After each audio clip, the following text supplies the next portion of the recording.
हरे कृष्ण। हम नाम जप करते हैं, कीर्तन करते हैं, भगवान की पूजा सेवा सब कुछ करते हैं, फिर भी कभी कभी अंदर कुछ खाली सा लगता है। हम मान लेते हैं कि शायद हमारी भक्ति कमजोर है, पर ऐसा नहीं है।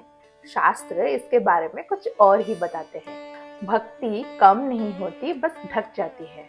और इसे ढकने वाले हमारे लाइफस्टाइल के ऐसे 6 छोटे छोटे दोष होते हैं, जिनकी वर्णना श्रील रूप गोस्वामी अपने उपदेशामृत के दूसरे श्लोक में करते हैं। अत्याहार प्रयासश्च प्रजल्पो नियमाग्रह जन संगश्च लोल्यंच षड्भिर्भक्ति विनश्यति। आइए अब इसका अर्थ समझते हैं। अत्यधिक आहार या संग्रह, भक्ति प्रतिकूल चेष्टा, व्यर्थ आलाप, नियमाग्रह, असत्संग एवं लोल्य अर्थात बुरे मतों को ग्रहण करने के लिए चित्त की चंचलता, इन 6 प्रकार के दोषों से भक्ति नष्ट हो जाती है। आइए इन 6 दोषों के बारे में एक एक करके जानते हैं। पहला है अत्याहार। अत्याहार का एक मतलब है बहुत ज्यादा खाना, या फिर जब हम अपने इंद्रियों को जरूरत से ज्यादा दे देते हैं। वो आंखों को हो सकता है, कानों को हो सकता है, नाक को हो सकता है या फिर जीवा को हो सकता है। ये हमारी आत्मा को कमजोर करता है और हमारी भक्ति को ढक देता है। दूसरा आता है प्रयास। प्रयास वो कार्य है जो हमें भगवान विमुख कर देता है। वो काम जिससे हम अपने जीवन को इतना भर देते हैं कि हमें भगवान के लिए समय ही नहीं मिलता। तीसरा है प्रजल्प।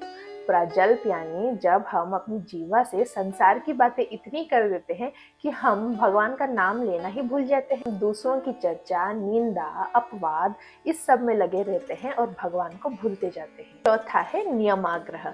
इसमें भी 2 बातें आती है। जब हम नियमों का अहंकार करते हैं और बोलते हैं हमारे नियम सर्वश्रेष्ठ हैं, या फिर आलस्य के कारण हम अपने नियमों को ही त्याग कर देते हैं। देन 5वां आता है जनसंग। जनसंग का यहाँ मतलब है असत्संग, जो कि हमें इन्फ्लुएंस करते हैं और हमें अपनी भक्ति से दूर कर देते हैं। लास्ट में आता है लोल्य। लोल्य यानी एक मार्ग पर टिके बिना हर दिन नया नया मार्ग चूज करना। एक दिन एक गुरु पसंद आ गए तो उनके पास चले गए, दूसरे दिन दूसरे गुरु पसंद आ गए तो उनसे दीक्षा ले ली। कभी कभी भक्ति को बढ़ाने के लिए ज्यादा जप, ज्यादा पुस्तक या फिर ज्यादा ज्ञान की जरूरत नहीं।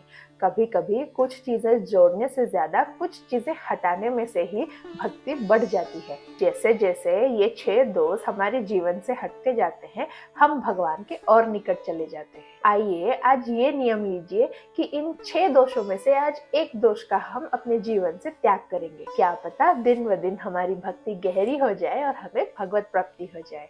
कृष्ण समर्पणमस्तु। हरे कृष्ण।